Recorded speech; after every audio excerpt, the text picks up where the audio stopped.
বঙ্গবন্ধু শেখ মুজিবুর রহমান একজন মুসলমান, ইসলামের জন্য কাজ করেছেন। নাস্তিক পন্থীরা মনে করে শেখ সাহেব একজন সেকুলার, নাস্তিক, কমিউনিস্ট, তিনি ইসলামের বিপক্ষে কাজ করেছেন। এখন কাদের দাবি সত্য, কাদের দাবি মিথ্যে, এটা প্রমাণ করতে হবে।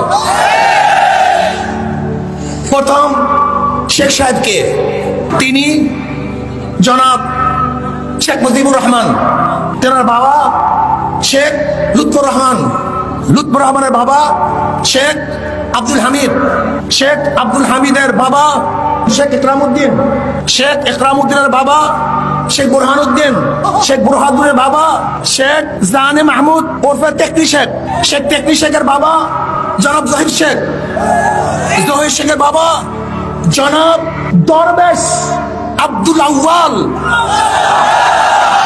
যিনি 1463 ঈসাই সালে এই বাংলাদেশে এসেছিলেন ইরাক থেকে ধর্ম প্রচার করার জন্য। সোনারগাঁয়ে তিনি ধর্ম প্রচার করার জন্য এসেছিলেন। তেনার পূর্বপুরুষ সোনারগাঁয় শেখ আব্দুল আউয়াল, যিনি ইরাক থেকে এসেছিলেন, তিনি বাইজিদ বুস্তামি রহমাতুল্লাহ আলাইহি একজন শাগরেদ ছিলেন। তেনারই বংশধর শেখ বুরহানুদ্দিন সাহেব, তিনি টঙ্গীপাড়ায় এই দ্বীন প্রচার করার জন্য সেখানে অবস্থান করেন। সেখানেই তিনি দ্বীন প্রচার করেন। আমরা কি দেখেছি, শেখ সাহেবের উত্তরসূরিরা একজন ধর্ম প্রচারক ছিলেন, ইরাক থেকে এসেছেন ধর্ম প্রচার করার জন্য। শেখ সাহেবের বাবা একজন দাড়িওয়ালা, টুপিওয়ালা, তার দাদা একজন দিনদার, তার পূর্বপুরুষ সবাই মুসলমান। কাজে কেউ যদি বলেন শেখ সাহেব নাস্তিক, কমিউনিস্ট, আমি বলবো তুই মিথ্যা বলছো, সে একজন মুসলমান, সে একজন মুসলমান। শেখ সাহেব প্রথম কেন জেলে গিয়েছিলেন আপনাকে জানেন? আমি নিয়ে এসেছি দলিল, অসমাপ্ত আত্মজীবনী শেখ মুজিবুর রহমানের। এই বইয়ের মধ্যে আপনি দেখেন শেখ সাহেব কে ছিলেন, কি করেছেন, যারা তাকে নাস্তিক বানাবার পায়তারা করে দিয়েছেন। আমি বলবো তুমি নিজে নাস্তিক, কাজে তোমার চক্ষু দিয়ে অন্যকে নাস্তিক দেখো। তুমি যদি মুসলিম হও তাহলে তোমার চক্ষু দিয়ে আরেকজনকে মুসলিমই দেখবা। আমি কিছু প্রমাণ দিই। এটা হলো আমাদের বর্তমান মাননীয় প্রধানমন্ত্রী, তিনি সম্পাদনা করেছেন। এই বই উদ্বোধন করার জন্য দুই বোন খুবই কেঁদেছিলেন। জেলখানায় বসে তিনি এই বই লিখেছিলেন। শেখ সাহেব প্রথম জীবনে জেলে গিয়েছিলেন, তখন তিনি অষ্টমে পড়েন বা সপ্তমে পড়েন। তিনি এসছেন বাড়িতে, তাকে বলা হলো হিন্দু জমিদার একজন মুসলমানকে ধরে নিয়ে গেছে। তিনি তার দল বল নিয়ে সেই বাড়িতে গেলেন যে ছেড়ে দেন, কিন্তু না, ছাড়ে নাই। তখন তিনি জোর করে তাকে নিয়ে এসছে। এরপর সেই হিন্দু জমিদার তার বিরুদ্ধে কেস দিয়েছিল, সেই কেসেই তিনি প্রথম জেলে গিয়েছিলেন। এরপর মধ্যে আস এরপরে শেখ সাহেবের একটা ইতিহাস আমি বলবো। আমরা তাকে শুধু মনে করি, আজকে বক্তৃতা করবো না, আমি কিছু বই পড়ে শোনাবো। আজকে বক্তৃতা করবো না, জাহেল এবং মূর্খদেরকে শোনাবো যে সে কি ছিলেন। শেখ সাহেব শুধু বাংলাদেশের স্বাধীনতার জন্য চেষ্টা করেন নেই, তিনি পাকিস্তানের স্বাধীনতা আনার জন্য চেষ্টা করেছেন। এই পাকিস্তানকে আনার জন্য সর্বোচ্চ চেষ্টা করেছেন। শেখ সাহেব তিনি সরওয়ার্দী সাহেবের শাগরেদ ছিলেন।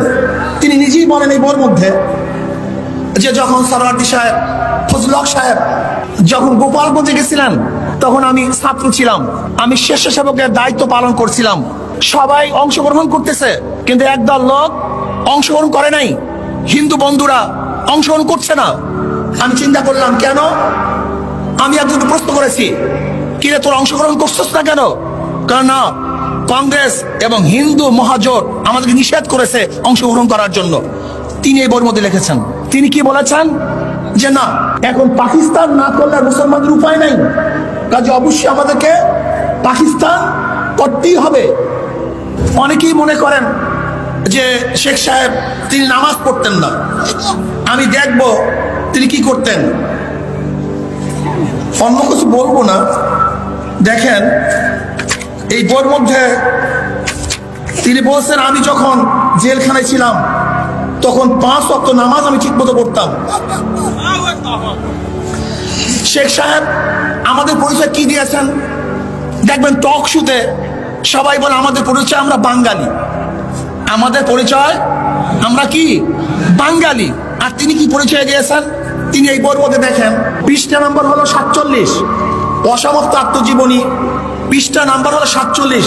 তিনি বলেছেন আমাদের বাঙালির মধ্যে দুইটি দিক আছে, একটা হলো আমরা মুসলমান আর একটা হলো আমরা বাঙালি। প্রথম আমরা কি, আমরা মুসলমান, এরপর আমাদের পরিচয় আমরা বাঙালি। আমরা শুধু বাঙালি নয়, আমরা প্রথম মুসলমান, তারপর আমরা বাঙালি। এটা প্রথম জাতীয় পরিচয় আমাদের থাকতে হবে। আমরা প্রথম মুসলমান, তারপর কি আমরা বাঙালি। দিল্লিতে যখন তিনি ঘুরতে গিয়েছিলেন, মুসলমানের প্রতি আকর্ষণ কি ছিল, মুসলমানের প্রতি আকর্ষণ কি ছিল দেখেন। আবার দিল্লি শহরকে ভালো করে দেখে নিলাম, শত শত বছর মুসলমান দিল্লি থেকে সমস্ত ভারতবর্ষ শাসন করেছে। তখন কি জানতাম এই দিল্লির উপর আমাদের কোনো অধিকার থাকবে না? শেখ সাহেব বলতেছেন দিল্লি ঘোরার সময়, দিল্লির লাল কেল্লা, কুতুব মিনার, জামে মসজিদ আজও অনন্য মুসলিম শিল্পের নিদর্শন ঘোষণা করছে। পুরানো দিল্লিও তার আশেপাশে যখনই বেড়াতে গিয়েছি দেখতে পেয়েছি সেই পুরানো স্মৃতি, মুসলমানের স্মৃতি। কাজী তিনি কি বলেছিলেন যে মুসলমান এই দিল্লি ছেড়ে চলে যাবে, এটা কোনোদিন ভেবেছিলেন? মুসলমান কোনোদিন ভাবতে পারেন নাই। শেখ সাহেব তিনি 5 ওয়াক্ত নামাজ পড়তেন, আমি সেইটা আপনাকে দেখাচ্ছি। তিনি একজন মুসলিম লিডার ছিলেন। তিনি বলেন, এটা 169 পৃষ্ঠা, কি বলেন, মাওলানা সাহেবের সাথে আমরা 3 জনই নামাজ পড়তাম। মাওলানা সাহেবের সাথে আমরা 3 জনই নামাজ পড়তাম। মাওলানা সাহেব মাগরিবের নামাজের পরে কোরআন মজিদের অর্থ করে আমাদের বোঝাতেন। রোজই এটা আমাদের জন্য বাধা নিয়ম ছিল। শামসুল হক সাহেব নিয়ম নিয়ে বিপদ হতো, 1 ঘন্টার কমে কোনো নামাজই শেষ করতে না। শামসুল হক